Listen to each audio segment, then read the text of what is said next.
Hello, everybody. My name is Bryant Brantley. I work for Viacom CBS.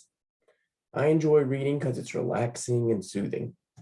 And also, apparently, it puts my dogs to sleep. I don't know if you can see them in the background. There's Big Dog. There's Little Dog. There's Big Dog. So today I'm going to be reading The Berenstain Bears and the Blame Game. This was written by Stan and Jan Berenstain.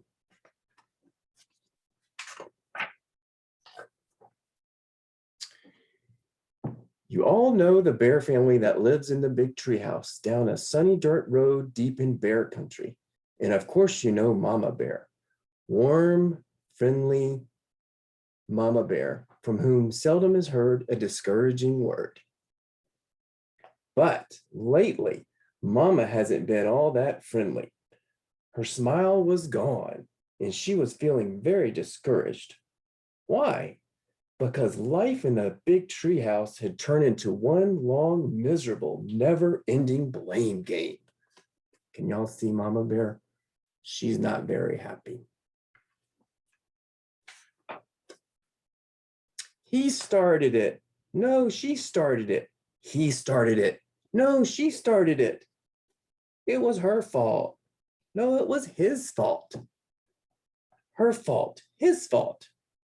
Cries of he started it. No, it was she started it. And it was her fault. No, it was his fault filled the air from day to night. Life in the big treehouse had become one long argument about who started it and whose fault it was. And Mama had quite enough of it.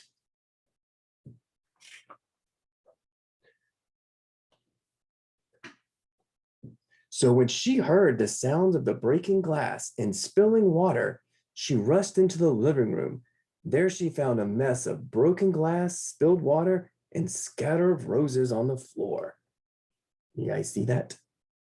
Looks like there's glass and water all over the floor. It's a mess. Standing over the mess were brother and sister Bear. They were pointing at each other and shouting, "It was her fault. No, it was his fault," over and over again.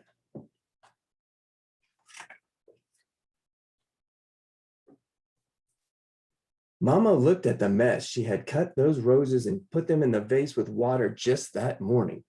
Oh boy. She looked at brother and sister who were still pointing and shouting at each other. It was time to put a stop to the blame game.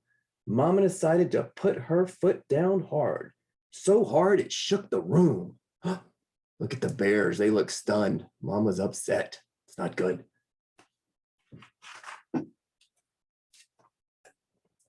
See, Mom. Enough of this blame game, she shouted. I want to know who really started it, and I want to know right now. Well, it was like peeling back the layers of an onion. You know, when you peel back an onion, it gets stinkier. That's not good. It was enough to make you cry. Mama might have it. She had been angry. And the more brother and sister pointed and shouted, the angrier Mama got. Oh, Mama looks angry.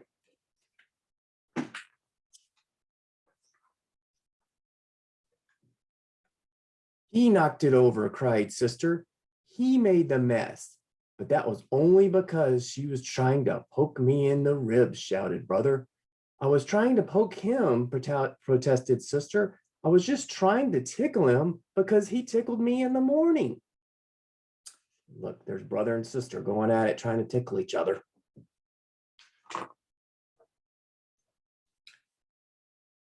But that was because she tickled me last night. But that was because he put a rubber snake in my bed. You guys see that snake? Whew, I'd hate to wake up with a snake in my bed. Squeak! But that was because she put a squeaky toy in my chair and it squeaked when I sat down. Oh, look at all the buts, because. And so it went. But, because. Mama understood that she wasn't getting in the bottom of anything, but she was getting to the end of her patience. Her head was aching, a whirl with butts, buzzes, rubber snakes, squeaky toys, broken glasses, spilled water, and scattered roses. Look at Mama. She looks angry and upset still. Enough, she shouted. Enough of what? Asked Papa Bear. He had been fixing up the downstairs bay window and heard the shouting. From what I've heard, he said, looking at the mess on the floor, there's more than enough blame to go around. So instead of playing the blame game, why don't we just go to work and solve the problem? That sounds like a good idea. Let's deal with the broken glass for starters. Brother, you fetch the dustpan and broom. Sister, you bring the paper towels from the kitchen. You see this? They're cleaning up. Papa quickly swept the bigger pieces of broken glass into the dustpan. What about the water and the roses and the little pieces of broken glass? Asked Sister. I wonder how they're going to get that out.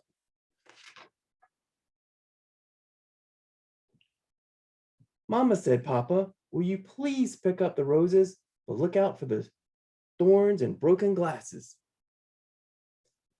Then he laid paper towels on the whole wet mess. Can you see him putting the towels on there? That was a smart idea. He swept what was left into the dustpan. Mama put the roses into another vase. She must have a lot of vases in the house.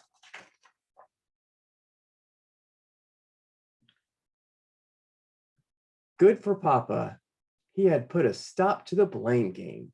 Papa went back to his workshop and the cubs went out to play. But while Papa was putting away his paint and putty, he heard the sound of breaking glass. Oh no, that's not good. He rushed outside.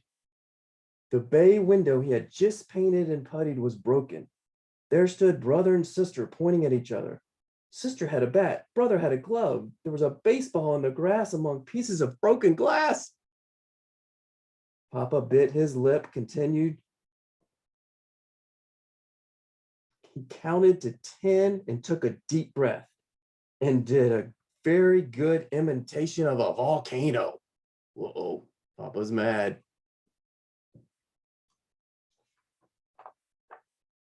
And here we go again. It was his fault.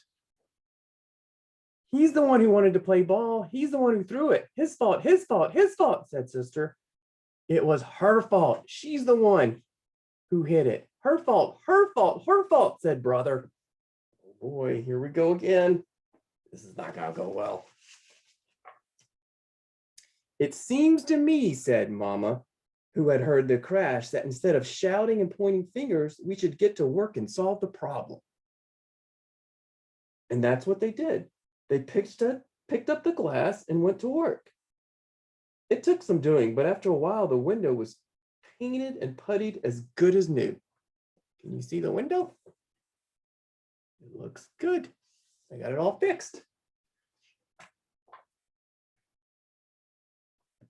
And then here's Papa with his fixed window and his tools. He says, of course there are times, said Papa, when somebody really is to blame for something. But most of the time, it's important to remember there's usually enough blame to go around. That's for sure, right? That's the end of the book. So did you guys like it? I like this book. I think it teaches a good lesson, like Papa says on that last page. It's important to remember there's usually enough blame to go around. And then who do you guys see yourself as in one of these characters? Of course, I see myself as Brother, because I had a sister who always blamed me for everything. And I'm sure most of the time it probably was my fault, but there's plenty of fault to go around.